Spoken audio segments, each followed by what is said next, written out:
दरम्यान आपण बघितलं की अजित पवार मागणी जरी करत असले तरी त्यांचा ज्या पद्धतीनं पराभव झालेला आहे त्यावर विचार मंथन आता अजितदादा करतायत आणि त्यांच्या बंगल्यावर प्रमुख नेत्यांची बैठक बोलवण्यात आली आहे आणि बैठक आता सुरू देखील झाली आहे। निवडणुकीतला पराभव त्याच्यावर त्यांची चर्चा होईल, सोबतच फडणवीसांची भूमिका, त्या भूमिकेचं पुढे काय करायचं त्याच्यावर चर्चा होईल।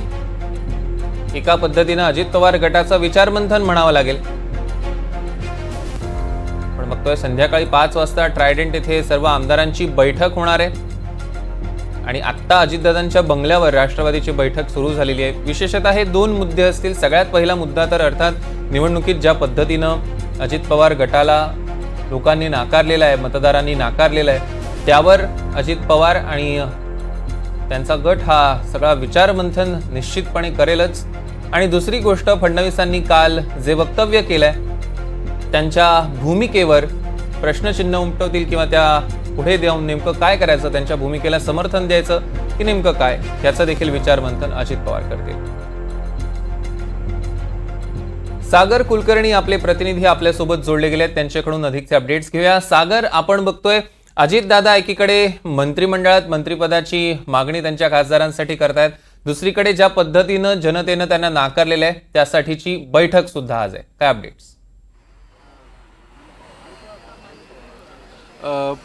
मुळात राष्ट्रवादी काँग्रेसला अवघी 1 जागा मिळाली। वास्तविकतेत सुनील तटकरे हे एकमेव खासदार म्हणून त्यांच्या अजित पवारांबरोबर होते।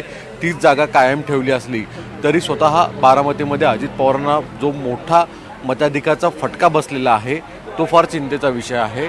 तसंच राज्यामध्ये म्हणजे धाराशिवसारखी जागा फार मोठ्या फरकाने पराभव होणं, अनेक राष्ट्रवादीच्या आमदारांच्याच मतदारसंघामध्ये त्यांना लीड न मिळणं, अशा अनेक गोष्टी आहेत की ज्याच्यामुळे आज त्याचं महत्त्वाची चर्चा होईल।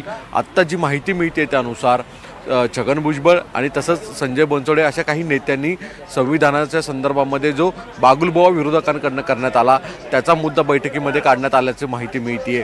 तसंच काही आमदारांनी युती जरी असली तरी नेत्यांनी आणि कार्यकर्त्यांनी, खालच्या पदाधिकाऱ्यांनी कसं ऐकलं नाही आणि मतदान विरोधात केल्याची देखील भावना व्यक्त केल्याची माहिती उपलब्ध होती। एकूण पराभवानंतरनं एकमेकांच्या विरोधामध्ये कुरघोड्या आणि एकमेकांच्या विरोधातल्या नाराजीचा सूर आत्ता महत्त्वाच्या कोअर कमिटीच्या बैठकीमध्ये निघतोय। संध्याकाळी 5 वाजता मुंबईतल्या ट्रायडेंट या पंचतारांकित हॉटेलमध्ये अजित पवारांच्या सर्व आमदारांची देखील बैठक होणार आहे। या बैठकीमध्ये काय प्रामुख्याने विषयांचा अजेंडा घ्यायचा याची चर्चासुद्धा आत्ता बैठकीत होत आहे। सौरभ, निश्चितच या संदर्भातले अधिकचे अपडेट्स आम्ही तुमच्याकडून घेणारच आहोत। तुर्तास धन्यवाद।